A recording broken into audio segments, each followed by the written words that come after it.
Donc du coup, on est arrivé à Sibéthane ce matin, donc voir notre famille balinaise. Et il nous a invités à faire des sacs à main. Donc Maïs a cherché un sac à main depuis un moment. Donc on a dit cool, on va faire ce sac à main.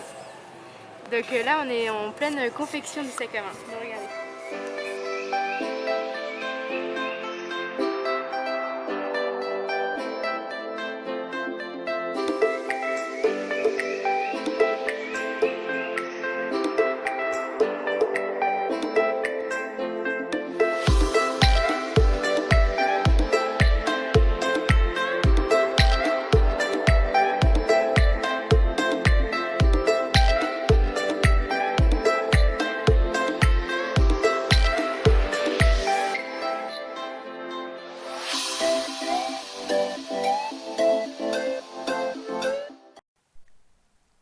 Coucou. Aujourd'hui du coup je vais faire la vidéo en voix off principalement parce que quand on était à Sibéthane, nous n'avons absolument pas filmé les explications, ou alors très très peu et du coup c'est incompréhensible et au montage je galère beaucoup trop. Du coup je me suis dit que ce serait plus simple de faire ça en voix off et de partager les images avec vous en même temps. Donc ce jour-là, on était chez Bagus. Bagus était un des guides qui nous avait accueillis la dernière fois et il nous a proposé de participer à un atelier sac à main qui se déroulait chez lui. Et c'était genre super cool, mais un peu compliqué. Du coup, au bout d'un moment, on en a eu un petit peu marre, même si les tissus et tout c'était hyper cool, les gens étaient gentils et tout, mais c'était pas dans notre langue, on a un tout petit peu galéré. Et donc du coup, on a décidé de partir manger ce que c'était l'heure d'aller manger. En chemin, on a vu un temple dans les champs et plein de pollution, donc on était là, oula, ok. Ensuite, on est arrivé dans un petit boui-boui où ils faisaient des bouillons avec de l'œuf. Et c'était genre trop bon, vraiment vraiment bon. Il n'y avait pas de version, il n'y avait pas de... Là, on était dans un village, donc rien de vegan pour moi, mais c'était pas très très grave pour une fois. Et on est surtout été accueillis par une dame très vieille, très âgée, qui était ultra gentille, et sa petite fille, avec qui on a pu discuter un petit peu en anglais. Et du coup, elles nous ont bien aimé quand on est parti. Elles nous ont offert un sac avec plein de snake fruits, donc les fruits du serpent, que du coup Adeline était ultra contente de manger parce que c'est sucré, évidemment. Et c'est là où on a compris que c'était ça le vrai Bali, c'était le partage, l'accueil, etc. Donc on a vraiment été contente de cette rencontre. Donc après un bon repas, on était repus et on a rejoint Wayan et Clotilde. Donc Wayan c'était le guide qu'on avait eu la dernière fois, qui était hyper cool, avec qui on est devenus potes. Et Clotilde était là en tant que touriste, c'était une Française comme nous. Donc on faisait un tour du village et Wayan nous a montré les préparations des festivités. En fait le lendemain il y allait avoir la cérémonie de crémation dans le village. Donc là on voit les lampes qui vont servir à guider les morts jusqu'au monde des esprits. En poursuivant notre route, on a vu qu'en fait, il y avait plein de petits stands, il y avait des grands rassemblements, etc. Les enfants, ils étaient tous dehors. C'était un peu comme une grosse fête là-bas et il n'y avait pas du tout le même rapport à la mort que l'on peut avoir chez nous.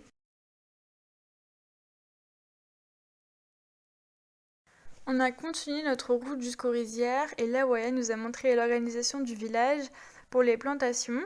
En fait, on était à Bali en juillet et du coup, en juillet, c'est là où il y a les récoltes et là où ils font les nouvelles plantations. Donc là, c'est ce qu'on est en train de voir qu'ils étaient en train de faire. Voya nous a ensuite expliqué le fonctionnement coopératif des rizières dans son village. En fait, pour chaque zone, il y a une personne qui est nommée leader et cette personne est chargée d'organiser la répartition de l'eau et des ressources matérielles comme les tracteurs ou les pesticides. Parce que même si l'association de Wayan et Bagus essaie d'expliquer le bio, etc. auprès des paysans, c'est quand même pas un combat qui est gagné et il y a encore l'utilisation des pesticides qui est très répandue là-bas. Ensuite, il nous a montré un truc qu'on a trouvé assez pas drôle, mais c'est assez étonnant pour nous. C'est que dans chaque rizière, dans chaque endroit, il y avait des temples qui étaient plus ou moins gros suivant les familles. Et tous les jours, les Balinais ils vont déposer des offrandes aux dieux, donc Brahma, Shiva et Vishnu. Et vraiment tous les jours. Et c'est vraiment important pour eux. Ça permet de garder les bonnes récoltes et d'éloigner le mauvais œil. Enfin, au bout du chemin, on a été dans ce qu'on pourrait appeler la coopérative agricole. En fait, c'est là où ils réunissaient tout le matériel, donc les pesticides, les tracteurs, etc. C'est là aussi où ils se réunissent pour faire la répartition. Et au moment où on y était, il y avait des réfugiés en fait, parce que le mont Agoun, donc c'est le volcan qui est le plus proche, qu'on voit dans certaines vidéos, qu'on vous a montré à Ahmed. En fait, il y a eu une éruption quand on était à Bali, et du coup, les personnes qui habitaient dans les villages alentours ont dû reculer un peu plus et aller se réfugier dans d'autres villages qui étaient un peu plus loin.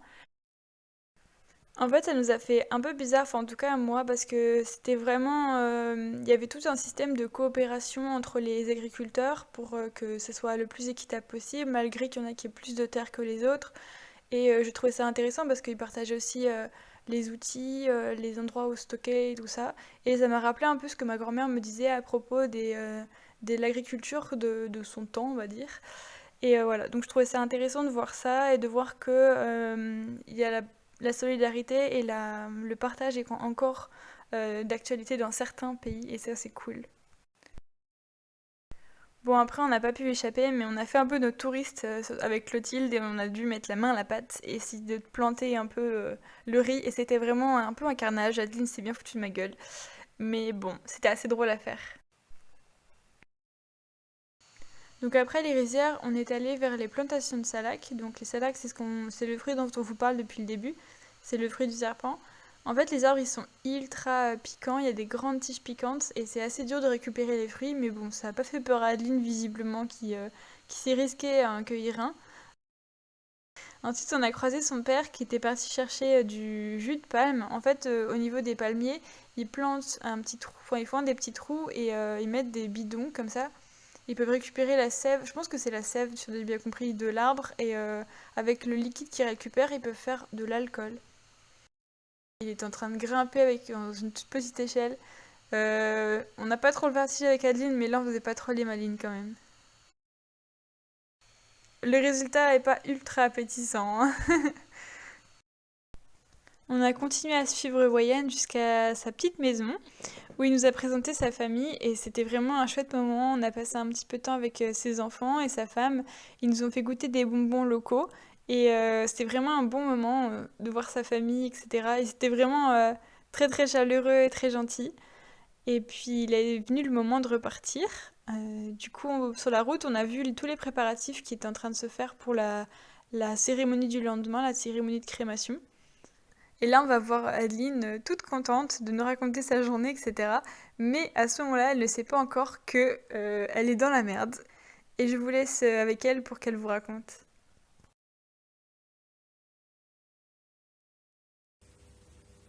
Coucou les amis! Pour une fois, c'est moi qui fais une vidéo post-voyage, donc voilà, en 2020, pendant le confinement. Du coup, elle voulait que je vous raconte mon histoire de mon portable. Comment dire, vous savez, mon portable que je perds tout le temps. Que j'ai perdu justement en 2019, mais il a réussi à survivre au voyage, comparé à celui de Maïlis. Donc en fait, ce qui s'est passé, c'est qu'on était à Sibétane, avec du coup notre famille balinaise. Et il y a Wayam qui nous a invités à venir chez lui pour rencontrer sa famille. Et du coup, au retour, on est rentré et le problème, c'est qu'on était entouré de champs de salac. Vous savez, les petits fruits du snake fruit. Donc on est entouré de ça. Et comme je voulais prendre des photos et que vous savez, j'ai toujours mon portable à la main, je suis rentrée chez Bagus. Donc bien 5 minutes plus tard, je n'avais plus de téléphone. Donc la panique quand j'ai vu que je n'avais plus mon téléphone.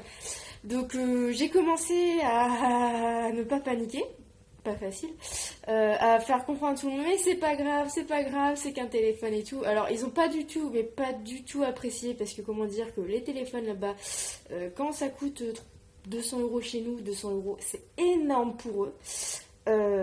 Et ça, je m'en étais pas forcément rendu compte sur le moment, que pour eux c'était hyper important. Alors pour moi, je voulais vraiment pas les faire paniquer, je voulais pas, gâcher le moment qu'on avait passé tous ensemble pour ça. Et du coup, il fait non, faut retrouver ton téléphone et tout. Gna. Donc on est retourné dans le champ de salac. Impossible de trouver le téléphone dans le champ de salac, mais c'était perdu d'avance. Il y avait des épines partout, le téléphone était noir, la terre était noire, et en plus le soleil se couchait. Donc au bout d'une demi-heure, il y avait plus de soleil. Donc c'était quand même un petit peu compliqué. Et du coup, on était dans un petit village. Donc la solidarité dans les villages, c'est bien. Surtout quand il y a monnaie qui est là. Donc, c'est qu'il y a Wayan et Bagus qui a dit à certains villageois, il y a une des touristes qui a perdu son téléphone, ce serait bien que si vous le retrouvez, vous nous le ramenez. Donc, quelle surprise quand, une bonne heure plus tard, Bagus ou Wayan, je sais plus, reçoit un appel et pour dire j'ai trouvé le téléphone de la touriste. Je pouvais pas savoir comme j'étais heureuse. En soi, c'est pas hyper grave que j'avais perdu mon téléphone. Ça m'arrive tellement régulièrement. Je crois que dans chaque pays, j'ai perdu mon téléphone. Je crois. Et j'ai toujours retrouvé. Et sauf qu'en fait, ce qui m'embêtait le plus, c'était mes photos. Et mes contacts avec ma famille, parce que du coup, je pouvais plus avoir WhatsApp. J'avais plus de carte SIM. C'est pas comme si j'avais cassé mon téléphone comme Maëlys qui avait sa carte SIM. Moi, ça veut dire que je n'avais plus de carte SIM. Donc, je pouvais plus contacter ma famille. Donc, c'était très compliqué à l'autre bout du monde de plus avoir sa famille et ses amis aussi. Parce que ses amis, c'est hyper important d'avoir aussi des contacts avec eux. C'était ça qui m'embêtait. Donc, voilà, comme je vous ai dit, au bout d'une heure, j'étais heureuse. J'ai retrouvé mon téléphone. Et voilà, qu'est-ce que je peux vous dire d'autre? On a bien bouffé après. Ah oui, il n'y a plus personne qui stressait. Donc voilà, ma petite vidéo sur mon petit téléphone que j'ai perdu. En tout cas, je vous fais des bisous. Et bon visionnage. On a fait des sacs aujourd'hui. Bon, on n'a pas fini. On l'a pas fini. Mais on va finir un jour. Au bout de 10 000 fois. Hello. Hello. Nice to meet you.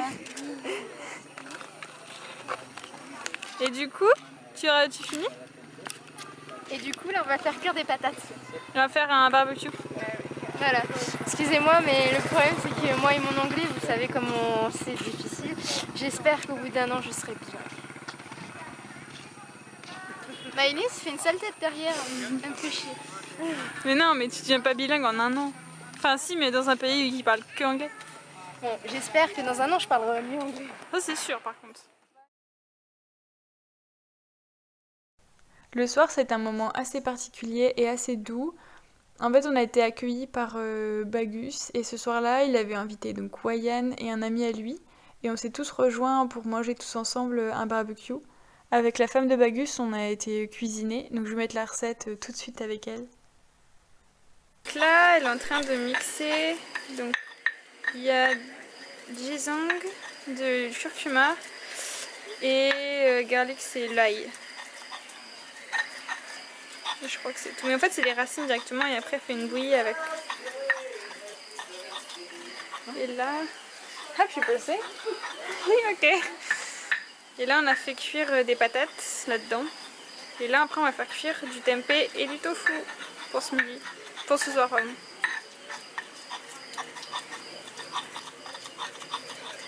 Now we put tomato. Ok. Là, on rajoute des tomates. Tell me, sister, what are you doing? I make a movie. Oh, it's good. I want to do the same in my house after. Oh yeah? Yeah. Là, elle a bougé juste pour que je puisse prendre la vidéo. Voilà. Oh, okay.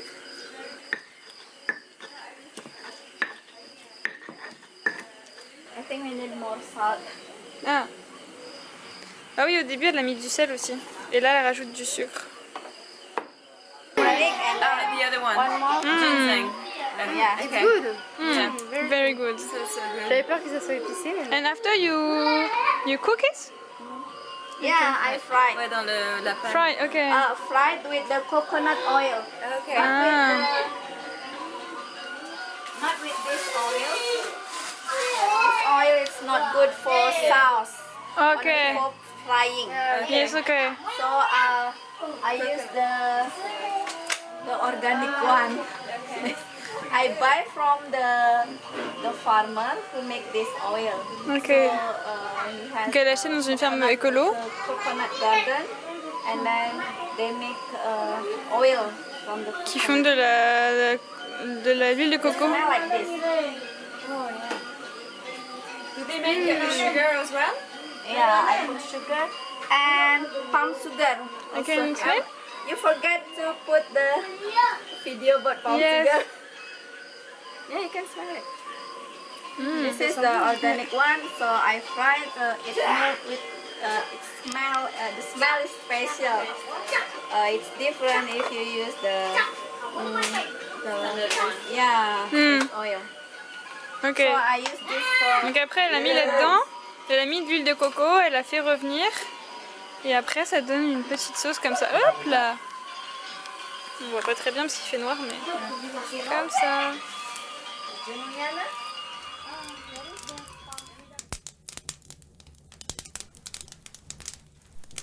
Pendant ce temps-là, dehors, les hommes ils étaient en train de préparer le feu pour faire cuire le tempeh, le tofu et les aubergines. Comme quoi on peut manger végétalien et très très bon. Et après la soirée s'est déroulée, on a mangé tous ensemble, donc il y avait du riz, des pommes de terre, la sauce merveilleuse, le tempeh grillé, mon dieu c'était tellement bon. Et c'était tout simple, mais c'était vraiment offert avec le cœur et c'était agréable parce qu'on n'avait pas l'impression d'être touriste et eux ils n'avaient pas l'impression d'être guides, c'était vraiment autre chose, c'était plus un moment amical vraiment et c'est ça aussi le voyage, c'est vraiment faire des rencontres et aller au-delà des apparences, au-delà de la relation qu'on peut avoir parfois avec les guides qui sont plus contractuels on va dire, etc. Et là c'était vraiment au-delà de ça, c'était généreux, simple et fait avec le cœur. On a discuté un peu toute la soirée et c'était vraiment sympa. Et le soir, en fait, il y a eu un truc un peu magique qui s'est passé, c'est qu'il y a eu une énorme météorite qui est tombée. Et je crois que je suis une des seules, enfin, dans mes souvenirs, je suis une des seules à l'avoir vue. Mais je l'ai dit à tout le monde et je crois qu'il y en a qui ont vu la fin. C'était comme une grosse toile filante et du coup, on avait le droit de faire un méga rêve. Et qu'on se tiendrait au courant à la fin de l'année si on avait tenu notre rêve ou pas. Et ok, on l'a jamais fait, mais bon, sur le coup c'était vraiment beau et moi je me souviens même plus de ce que j'avais dit à ce moment-là. Mais bref, c'est pas le plus important c'était le moment présent et à ce moment-là c'était vraiment beau. C'est le mont Agoun avec sa petite fumée que l'on voit de Sibétane. Coucou! Et C'est le mont Maïlis. ça c'est Maïlis qui a les cheveux en pétard. Peut-être en éruption elle aussi. Ils sont pliés mes cheveux, ils sont bien rangés. Et aujourd'hui on a un nouveau jour. On est content d'être là. Coucou tout le monde. Du coup aujourd'hui on est à la cérémonie de crémation en fait du village. Donc en fait tous les ans ils font une grande cérémonie pour toutes les personnes qui sont décédées dans l'année. Cette année il y en a eu 180. Et du coup on nous a invités à participer à cette cérémonie. On se sent un peu gêné. C'est Wayne qui nous a invités, il est là. C'est ça. Et du coup là j'ai pas tout compris. Là Mais en fait on est chez le... Ouais, en fait on est chez l'oncle de Wayne. Parce qu'en fait il y a je crois que c'est le frère de l'oncle de Wayne. Ouais, un autre oncle de ses oncles qui est décédé l'année dernière. Et en fait il nous expliquait c'est qu'ici c'est pas triste en fait les cérémonies parce que c'est ça là ouais en fait ils ont déjà brûlé le corps etc et là c'est juste symbolique et en fait le prêtre il va juste la symbolique c'est juste pour les racines en fait pour se rappeler d'où les gens ils viennent. C'est un peu comme chez nous la messe c'est de la mémoire. Alors nous c'est souvent 2 semaines ou 1 mois après la cérémonie mais eux c'est un peu pareil mais une fois dans l'année. Donc du coup ils ont eu le temps de se faire... On n'entendra pas avec les bébés. Voilà, et du coup là ils nous ont offert du thé et des petits gâteaux, genre on est comme des invités, on est trop là, mais comment ça se fait qu'ils font ça? Voilà. Bon, bah, on vous dit à plus tard.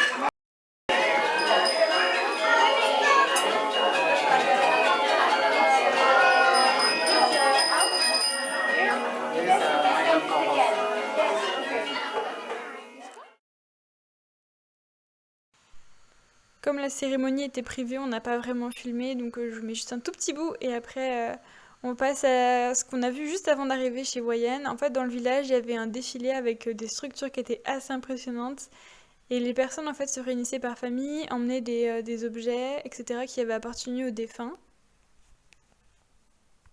Ensuite, on est retourné chez Bagus pour le repas et il nous a passé des t-shirts à l'effigie de son association. Et on a rejoint aussi Clotilde. Et Voya nous a dit ah, venez, je vous emmène à la crémation, ça va être cool et tout. Donc nous on était oui, une crémation, ça va être cool, bien sûr. Et au final, c'était assez impressionnant à voir. Il y avait de la musique, il y avait plein de gens, mais vraiment il y avait une foule, c'était impressionnant. On a croisé la cousine de Voya, il y avait toute sa famille, etc. C'était assez drôle. Et puis lui, il n'était pas du tout gêné qu'on soit avec lui et qu'il soit avec nous. Enfin, du coup, c'était assez sympa. Mais toute bonne chose a une fin et du coup on a dû retourner après à Ubud. C'était la fin de notre voyage à Sibétan et presque la fin des vidéos à Bali. Ah bah si, c'est la fin, c'est la dernière vidéo à Bali. Donc sur ce, si vous avez aimé la vidéo, je vous invite à mettre un like, à vous abonner si c'est pas encore fait. Moi je vous fais plein de bisous et je vous dis à bientôt pour une nouvelle vidéo et un nouveau pays. Salut!